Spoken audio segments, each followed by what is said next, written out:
I'm Leon Letson, the planning manager for Ada County. I've worked in the Valley for 14 years, both for cities and the county, including Boise and Garden City. Today we're going to be discussing the Comprehensive Plan.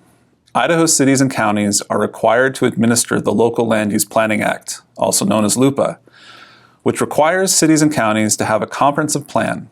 By definition, a comprehensive plan is an adopted document that sets forth the direction for the future physical, social, and economic development of a community.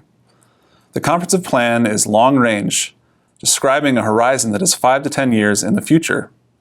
Plans are comprehensive in looking at the entire community and attributes of the community called planning components. The plan should integrate the components in a way that provides a meaningful direction for the desired future of the community. The comprehensive plan generally includes facts, or a history of the community, an analysis of present conditions, and emerging trends affecting the community. Potential, also known as a prediction about the future based on the fact-finding including opportunities and challenges, a description of a desirable future, and the action steps needed to implement the plan. The goals of a comprehensive plan are to get out in front of potential problems and prepare for quality growth, to provide the necessary information to determine the right level of community services that the community desires and that meets future needs in the most cost-effective and efficient way, to create the vision of a well-maintained, livable, safe, and healthy place in the future, to inspire and unite the community around a shared vision for the future going beyond roads and bridges to being intentional about creating places where people want to live, work, and play. And finally, the plan provides a framework for well-intentioned policy decisions based on an understanding of the future analyzed in the plan. LUPA requires local governments to address 17 specific planning components in the comprehensive plan. Property rights, an analysis of provisions which may be necessary to ensure that land use policies, restrictions, conditions, and fees do not violate private property rights, adversely impact property values, or create unnecessary technical limitations on the use of property, and analysis is prescribed under the Declarations of Purpose in Idaho Code. Population, a population analysis of past, present, and future trends in population, including such characteristics as total population, age, sex, and income. School facilities and transportation, an analysis of public school capacity and transportation considerations associated with future school development.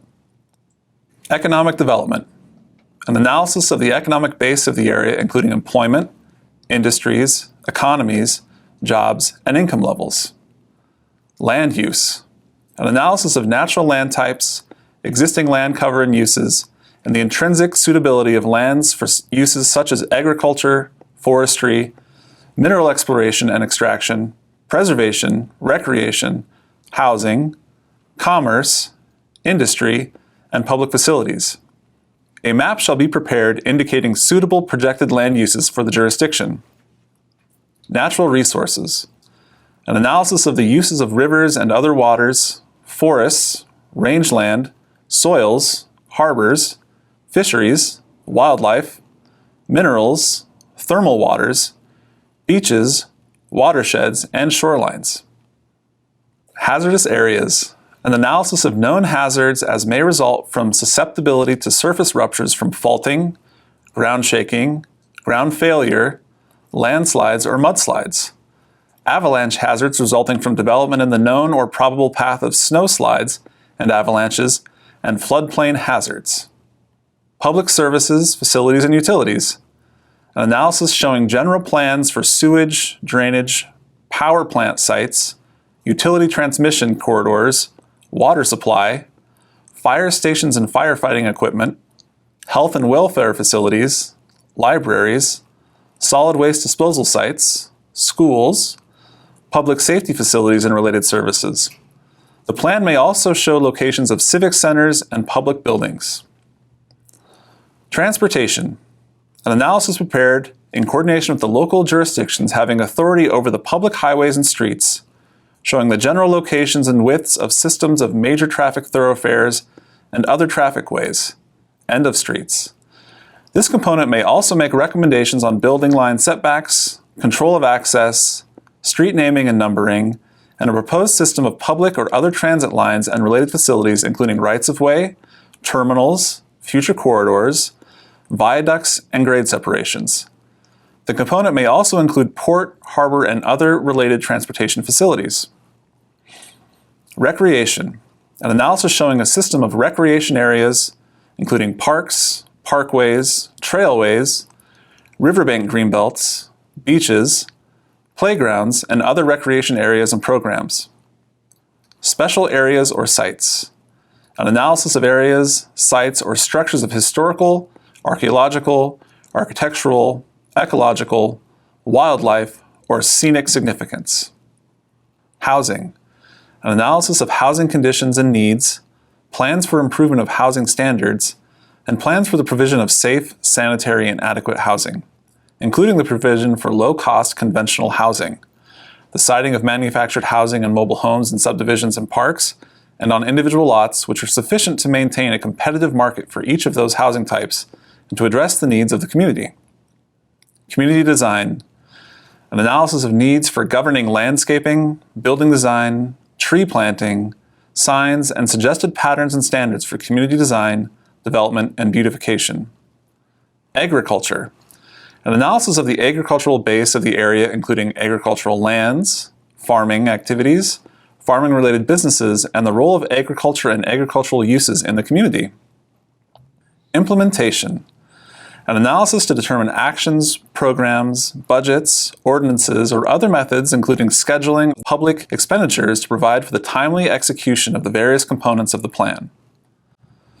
National Interest Electric Transmission Corridors, prepare an analysis showing the existing location and possible routing of high-voltage transmission lines, including national interest electric transmission corridors based upon the United States Department of Energy's most recent National Electric Transmission Congestion Study.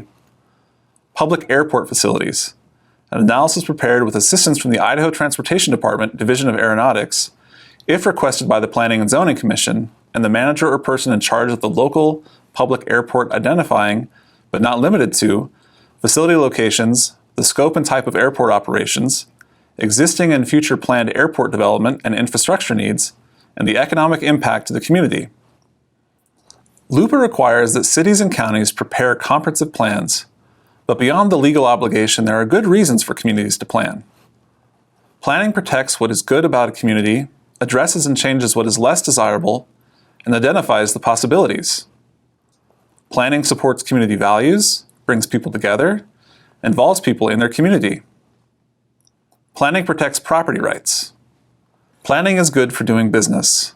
It provides stability in land values, predictability which saves money, and provides transparency on the priorities of the government which can be relied upon by businesses. Planning is good government. Predictability saves money and allows for utilities and services to be provided efficiently. It creates orderly and sustainable development and mirrors the good practices of all successful businesses to think and operate strategically about the future. Planning forms the basis of the community's vision.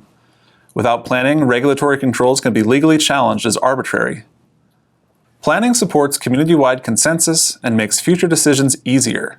A plan is typically a prerequisite for state and federal funding, so having a plan allows for access to resources provided by state and federal programs. Planning moderates changing politics. Planning makes good common sense. Other videos in this series describe the steps in developing a plan, methods and tools for public involvement, and some of the best practices undertaken in Idaho communities. One of my concerns is that over the years, and we go back before the year 2000, if you will, a lot of communities did not have their comprehensive plans updated, and it really wasn't an issue for them. When growth started happening in Idaho, and they started seeing changes, they were really perplexed to determine what are we supposed to do.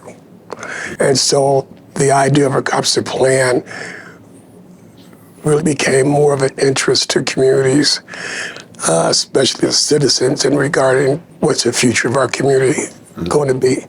What is it going to look like? What are the obstacles that we need to be aware of? And how can we make those changes now than later?